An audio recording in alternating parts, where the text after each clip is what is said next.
राज्य में कितने ही समस्याएं, कितने ही मुश्किलें लोगों को झेलने पड़ रहे हैं। राजनीतिक आतंक, आपस में लड़ाई और साथ ही बेरोजगारी से जूझ रहा युवा समाज।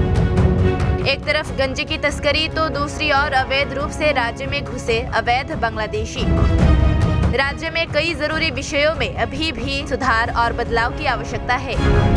अन्य राज्यों की तरह हमारा छोटा सा राज्य भी आगे बढ़े और उन्नति करे। शायद इसी आशा में बीते विधानसभा चुनाव में राज्य के लोगों ने भर भर कर वोट्स देकर अपने पसंदीदा एमएलए को चुनकर बीजेपी सरकार को सत्ता में वापस लाया था। फिलहाल लोगों के भलाई के लिए ही चुने गए एमएलए के बीच विधानसभा के सत्र चल ही रहे थे कि विधानसभा के कैमरे में एक ऐसी छवि कैद हुई।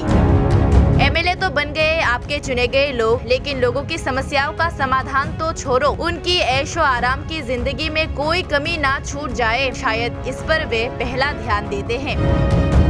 फिर चाहे वो पवित्र विधानसभा ही क्यों ना हो, इनकी जो मर्जी करते हुए दिखाई दिए बीजेपी से बागबासा एमएलए जादव लाल नाथ। जी हाँ, पवित्र विधानसभा में ब्लू फिल्म या तो बेहद अश्लील वीडियोस देखते हुए रंगे हाथों पकड़े गए बीजेपी एमएलए जादव लाल नाथ। फिलहाल कहने लायक बात है कि शायद ये घिनौने कृत्य उनके लिए कुछ मायने नहीं रखते, इसीलिए तो बिंदास होकर वे बिना किसी परवाह के, लोगों की परवाह तो छोड़ो, उधर विधानसभा में माननीय स्पीकर बात कर रहे थे, माननीय सारे विधायक अपने चर्चे रख रहे थे। उन सभी को नजरअंदाज करते हुए, उनकी बातों का असम्मान करते हुए ये विधायक साहिब तो अपने पसंदीदा अश्लील वीडियोस देखने में व्यस्त है। कितना पवित्र है राज्य विधानसभा। राज्य के आम लोगों के कितने मांगे इस विधानसभा में पूरे हुए हैं, इसका महत्व शायद एमएलए जादव लाल साहब अपने वीडियोस बंद करने के बाद ही समझ पाएंगे। क्या कहना चाहेंगे वो जनता जिन्होंने उनको अपनी आशाओं के साथ वोट देकर जिताया है। उनके आशा तो दूर की बात, एमएलए जादव लाल साहब तो अपना पूरा ध्यान इन ब्लू फिल्म्स पर लगाए रखे हैं। फिर कैसे वे लोगों के बारे में सोच पाएंगे। सत्ता पार्टी पर तो उन्होंने एक कलंक छेड़ दिया है, लेकिन युवा समाज पर वे ये कैसा प्रभाव डाल रहे हैं। युवाओं को गलत प्रेरणा देने के लिए वैसे ये काफी है। राज्य के कई लोगों ने आक्रोश व्यक्त किया ये कहकर कि एक बुजुर्ग वरिष्ठ नेता होकर वे ऐसा विधानसभा में आखिर कैसे कर सकते हैं। खुलेआम विधानसभा में एक प्रतिष्ठित एमएलए द्वारा ऐसी हरकतें आखिर अगली पीढ़ियों को क्या वार्ता पहुंचाएगी। फिलहाल युवाओं को हमारी ओर से ये सलाह है कि आप ऐसे घटनाओं को नजरअंदाज करके मेहनत करें और एक इज्जत पाने लायक इंसान बने। अब सवाल उठता है कि बीजेपी के बाकी वरिष्ठ नेता इस घटना के बाद अपने नेता को विधानसभा से बहिष्कृत करेंगे या फिर उनके गलत कामों पर पर्दा डालने का प्रयास करेंगे।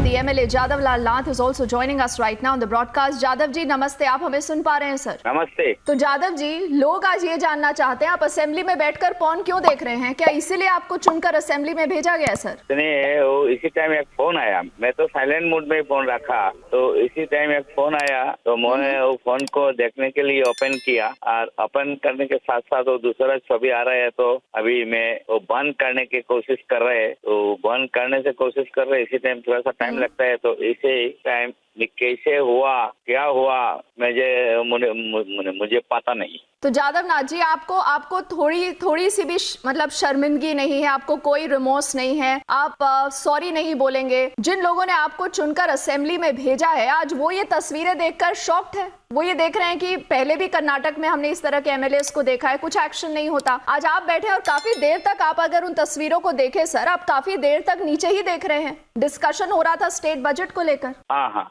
ठीक है, तो माफी नहीं मांगेंगे सर? माफी मांगूंगा, किसी नहीं मांगूंगा ये काम। आप माफी मांगेंगे, आप ये कह रहे हैं? हाँ ठीक है। नहीं, लेकिन आपको लगता है कि माफी मांगकर सब कुछ चल जाता है? क्योंकि आप एमएलए हैं, आप असेंबली के अंदर बैठे हैं सर, वहाँ के अलग रूल्स एंड रेगुलेशंस होते हैं। आपको नहीं लगता कि अब जिस तरह की मांग उठ रही है, ऑपोजिशन तो ये कह रहा है कि आपको पूरे लाइफ के लिए एकदम डिस्क्वालीफाई कर देना चाहिए कि आप आगे कोई भी इलेक्शन नहीं लड़ पाए?